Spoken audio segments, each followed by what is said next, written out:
Well, I guess to start off with, I'm a fan of not just this amazing short, but on your website you have some hilarious shorts. Oh, cool! I'm glad. Potty Time made me cry damn near. At the very end, that just little fart, I was like, "Oh my god, that's perfect." Spoiler. Yeah. Oh yeah. No, you kind of see it coming. But it's called Potty Talk. Potty Talk. Yeah, because it's a phone call. Yeah. Where does your sense of humor start from? Like, as a childhood, was it your parents? I mean, where do you get your open sense of humor? Oh man, that's funny because I mean, my movie is all about talking about things that we never talked about growing up. So I guess in that sense, it's born from not having open humor. But my family is very funny. Like, we're Irish Catholic. My mom's side is all Irish Catholic, and I think there's definitely kind of the Irish sense of humor that we all inherited. And then my dad is just very eccentric. So it's taken actually making these films and then seeing myself and the way I'm behaving when I'm getting those laughs is totally my dad. Well, that's interesting. I wasn't sure if this was totally like your story or just something you were, that was fictional. Is this? I mean, not maybe like exactly your story, but is this? Yeah, your tale. Yeah. Do you have like a crazy? Got to go to the store. Got to relieve stress through this. I mean, is there that actual thing? No, there's two kernels of truth that kind of gave birth to the story. One is actually being in therapy and having a therapist say, "Oh, honey, you're not depressed. You're just horny." That was verbatim what she said. Maybe not the best therapist I've ever had, but people question whether that was like a legit line, like saying, "Oh, a therapist wouldn't say that," and I was like, "Well, this one did." And I remember laughing really hard. Like, we both laughed when she said that. And, but it really was an epiphany. And then the street scene where my imagination goes wild and I imagine all these strangers having or masturbating. That is like, when I left that session, I was like, everybody? Because she also said, even your mother masturbates. And that was like, she must have known that would be like a button for me, or maybe that's a button for anyone, I guess. But it like sent my imagination going crazy of just like, I didn't want to think about that, but then my mind just went there. And then the other part was kind of in reaction to that session. I did call my best friend and like ask her, and she was like, yeah. But it was so weird because we had never talked about it. We've talked about so many other things. And I had a lot of guy friends who talked about masturbation all the time. So I thought it was just kind of a guy thing because the girls never talked about it. And then, so then my neighbor at the time was this like sexy Latina. She was younger than me, but she was like, and she was actually a virgin, but she was way more like into her own sexuality and comfortable with it than I was. So she took me to a sex shop, and I started to have like a panic. Maybe not a full-blown panic attack, but I was freaking out going in, and I was so paranoid. Like there's a part that I actually cut from the movie of me like outside the sex shop, just like pretending to go or not to go in, and then like just being so terrified to enter this place. And I remember I paid. She showed me what to buy, and I paid in cash because I like didn't want my credit card. I mean, I was so crazy paranoid and shameful about it. And so then on the drive home, I remember just like realizing how much emotion I had about it and like really having this big moment. And then I was like, this is weird. Like, why am I like this? And then when I realized it really wasn't that big of a deal, it was just like never talked about to me. And so it took like, well, now I've really talked about it. Like, I really put it out there. You've put it out there. Yeah.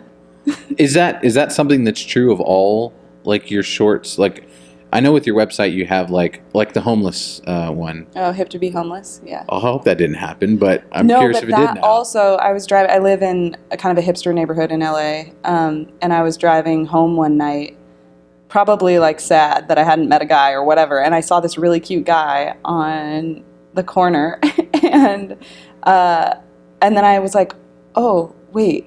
I thought he was just like a cute hipster in the neighborhood, but he was like so scruffily dressed that I was like, oh my God, that might have just been a homeless guy that I was like dreaming of. And so then, the whole style now, I just think it's a funny phenomenon of like, people used to really try and look their best, and now it's kind of like we try and look very worn in. Yeah. That's crazy. I'm curious then, like, do you Are there other comedians that you look to as like people you really like, or their style at least? Because I feel like you've got a very specific. It's broad, but it's a very specific tone, and I love that tone. I'm curious if you look at other comedians or improv people that just attach that you think that's kind of what I'm doing. Yeah, I mean, I'm thrilled to see Amy Schumer and all of her success. We're pretty different. I'm like a prudish version of her, maybe. But our humor is really similar. And seeing Trainwreck, I was like, oh yeah, like particularly some of the stuff she wrote, like with having this father character and like, yeah, I just love that she's really brave and she just doesn't give a fuck. And then I also really like Lena Dunham, particularly their, Girls Isn't Always Funny, and I love all parts of it, but particularly like when has really specific honesty that's unique to being a woman. Like I remember in the first season, one of the characters, I can't remember which character it was, but she says something about like her thighs chafing walking around New York, and like it was such a random detail, but it's so cool, particularly now with so much more female writing, that you're like, oh, like these girls get what it's like. It's just nice to be heard in that sense.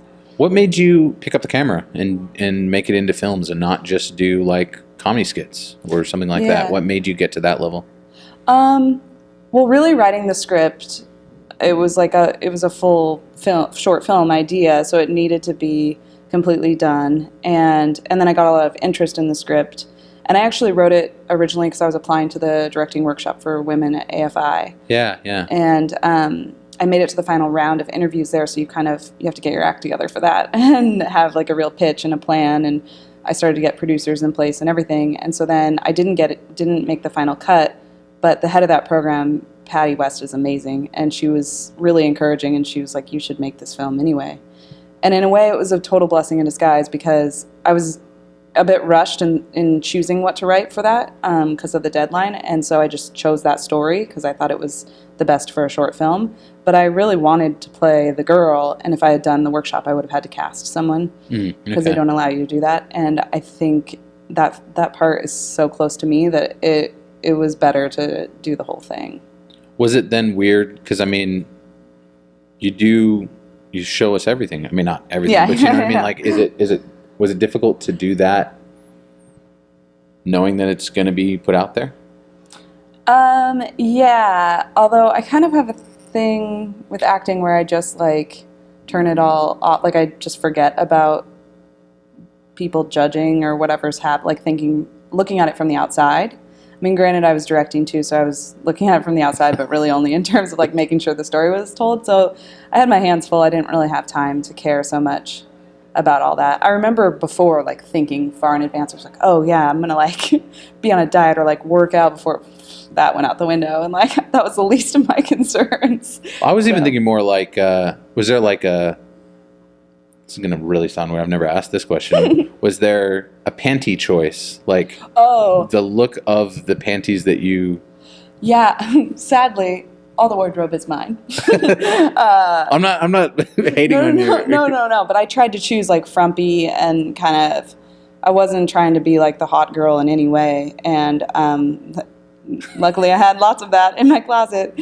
And so I went over with my costume designer, and we just chose what we thought was also like funny in terms of coloring and all of that stuff. Oh, it fits. Yeah, it stands out. Yeah. It looks. But it's funny because I never really wore those things, and then after I made the movie, I found myself like wearing those pajamas all the time and being like, oh God, like I am this girl. Can you talk about the rest of your cast? I was really impressed. You have some really fun people in it, and some people that are recognizable too. It's like, how did you? What was the casting process like? I cast it mostly from my friends. So I'm pretty active at the Upright Citizens Brigade Theater in LA, and so Eugene Cordero had been a teacher of mine, and I just think the world of him. He's a fabulous actor and a great human being, and so he said yes right away. And then I was working at UCB at the time, so I was watching shows all the time, and so then that's how Pam Murphy came on my radar. And then Jacob Reed is a friend of mine from forever. I've been doing improv for a long time, so I met him years ago, and he came on board right away after reading it. It was really tough to cast Mikey, actually. He plays the other roommate, No, okay. Kiova. And I was really specific with the casting because it was based on real people, and my friend group happened to be diverse, and I wanted that to be in the film. So He's been in another short, though, right? Or did I? oh, he's in another short of mine on the website, yeah. Okay. And he's a great actor. He's not really a part of the comedy scene. I found him through an online casting. And I had to stick, because there's so much talent at UCB, but a lot of them were white guys that were being suggested to me, and I just wanted Kiova to be Kiova because that was based on, or sorry, that's the real guy's name. His name's Keenan in the movie. But I had these two guy roommates at the time of that whole original story, and it was just kind of ironic that here I am, this like repressed girl, and then these two dudes who were like pretty into their own body, like they didn't have the shame that I had. And particularly the one roommate was this like tall, sexy guy, and he was like always bringing girls home and stuff like that. And so I wanted that character to exist in the film, so I had to search harder for Mikey. And then the best friend was based on that Latina friend of mine who took me to the sex shop, and so I also wanted to cast a Latina in that part, and so that took just a little more work casting to find those people. That's very cool. Yeah. I've got to ask then, because we had Michaela Watkins in, and she's like Groundlings. Oh, yeah. So like UCB is so West Coast. Right. Can you just give us a little insight into that family? I mean, there's so much uniqueness to the comedy troupes, the East Coast versus West Coast, and I'm curious like what your feelings are on UCB, and just maybe a fondest story or moment that you've had while being there. Well, UCB is also very East Coast because it started in New York. So, but for me, it's only been a West Coast experience. And I actually started at an improv place on the West Side that no longer exists, and that was really when UCB was just starting. And I wish I would have just gone there then, because it would have been great to be there from the ground. Now that it's so huge, which is really exciting. Like when I started doing improv, it was unusual to be a woman doing improv, and technically we're still a minority if you look at the teams, but there are so many women, funny women doing it now. And in terms of like a favorite memory, I mean, there's so much. It's such a cool place of just like young and old creative people just who are all about comedy and are not waiting around for things to come to them, because that happens a lot as an actor in LA. But that community is all about just making stuff, and so people end up creating their own work, and it's a really supportive community. I remember somebody kind of explaining that as being something special about UCB, that when you go do a show at UCB, an improv show, you step on the stage thinking, we want to make something great. We want to make the audience laugh. It's not, I want to be the funniest person on stage. And that's totally how I operate with comedy. Yeah, and then, here's a fun random story. I was stuck writing, I was given notes to like take it further and make it a little more shocking or whatnot. And I went to work that night, and I worked on Sunday nights, which is when ASCAP performs, which is Matt Besser. And so Matt always does this opening, and he's done this a couple times. It's like a little bit of a bit that he has, talking about whether a guy has ever stuck his dick in a vacuum cleaner. And like something that wouldn't have occurred to me. And then I was like, that's how I can take it further. So like when she imagines the guys, she could imagine, that one of them is fucking a vacuum cleaner, and then have him just be vacuuming. And it was one of those things where like when you're writing and you're like hitting your head against the wall, you can't think of anything, then you just return to your life and it kind of comes to you. You even took it one notch further with the big Ozarka bottle. Basically, he's the mailman scene where he's... Oh, yeah. Yeah, so I like that. But no, I get the vacuum. That was one's fucking a pie or the food tray, and then, yeah. Yeah. And people doing all kinds of things. Very good friends of mine to do that for me in public. Definitely in public. That's crazy. Yeah. How long was the shoot? And obviously it must have been fun, but like what was the most difficult portion, or at least the biggest challenge while shooting? It was a 3-day shoot. The hardest time was probably in the sex shop, we were so lucky to get this great sex shop, but we could only shoot when the sex shop was closed because they definitely don't want any cameras. That scares away clients. And so we had to split our days, and so our time there was really tight. And I had some other comedic bits, but it took time in terms of like rigging with props, and then also the set design.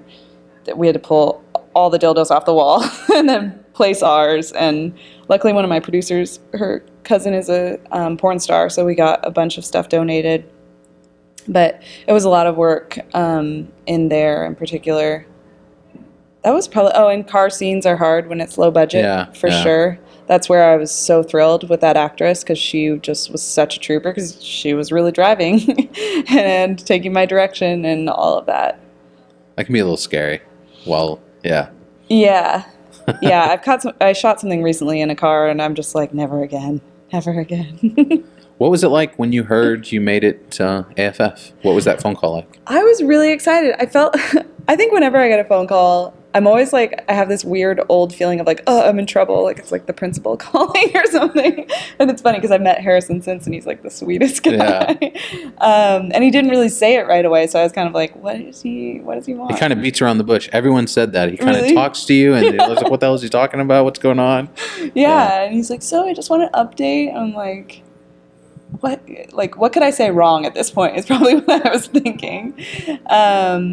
And it's weird because of my subject matter when a stranger calls you and they're like, yeah, so tell me like about why you made this film. And I'm like, oh, cool. Nice to meet you on the phone. Let me tell you about the first time I masturbated. Like, it's just, yeah, awkward. But yeah, then once he said like, we'd love to have you a part of it, I was really excited. And it was good timing because I had just premiered in LA. And so this is like a great festival to kind of launch me going outside of California and such. What does it mean that it's a writer-centric festival and the fact that you do write so many unique scenes and your writing is a big part of you? Yeah. I was thrilled. I actually didn't know that was kind of the, whatever you call it, log line underneath the festival title until when I got in and I was like, oh, this like makes perfect sense because I really am a writer. Ever since I was in second grade, I like idolized Louisa May Alcott. Like, really? I wanted to write. I wanted to be, in second grade, I declared I wanted to be an author. And then, I don't know what happened. I got a little distracted. And then now it just makes sense that like you're allowed to do it all. I mean, I guess you're always allowed to do whatever you wanted. But now is the time for people to like write and act and direct. I'm curious then. I was an English major. What books did you read? What or do you read like now? I mean, what do you like? You know, I like biographies. Really? Yeah. I like a lot of nonfiction. Haven't really figured out what that's about. Who's the last nonfiction book you read? Oh man. I read Amy Poehler's book. It's incredible. Yeah. She's such a sweet person. It's so funny because if you only saw the characters she played, I don't know if you would get that. But, you know, I met her at UCB and got to see her there, and she just has such a big heart, and I think it really comes across in the book. Yeah, definitely. But yeah, I've read all those, like the Tina Fey, but I also like more obscure. Oh, I remember reading Ellen Burstyn's memoir, and it is like such a juicy one because she's had such a full life. Yeah. Yeah, I love those kind of stories.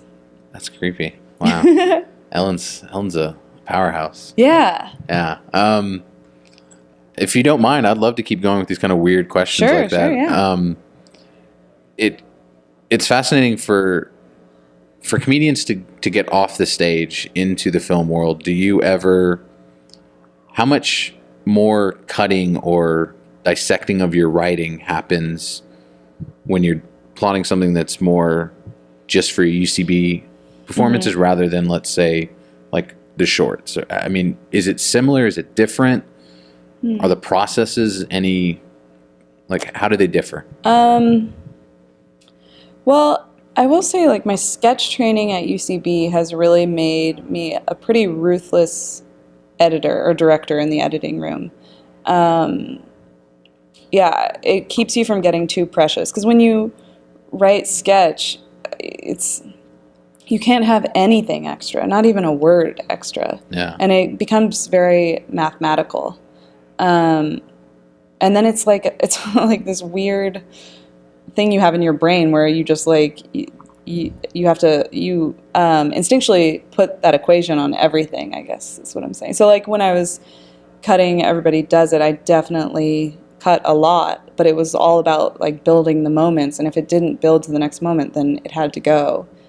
Is it based on the time, or is it based on like the beat and the hit? Like, how does that affect it? Because I'm sure that's part of the cutting process for you. Yeah, I think it's the beat and the hit, because I I had such a patient editor. I would always be like, okay, go back. And I mean, I'm sure this happens all the time because editors know the footage so well. They're like, no, I don't need to watch that. I'm like, well, I do, because my barometer, it just, I have to see it in real time. And like the best thing you can do is have somebody who's never seen it there, because you immediately become a little more self-conscious in a way.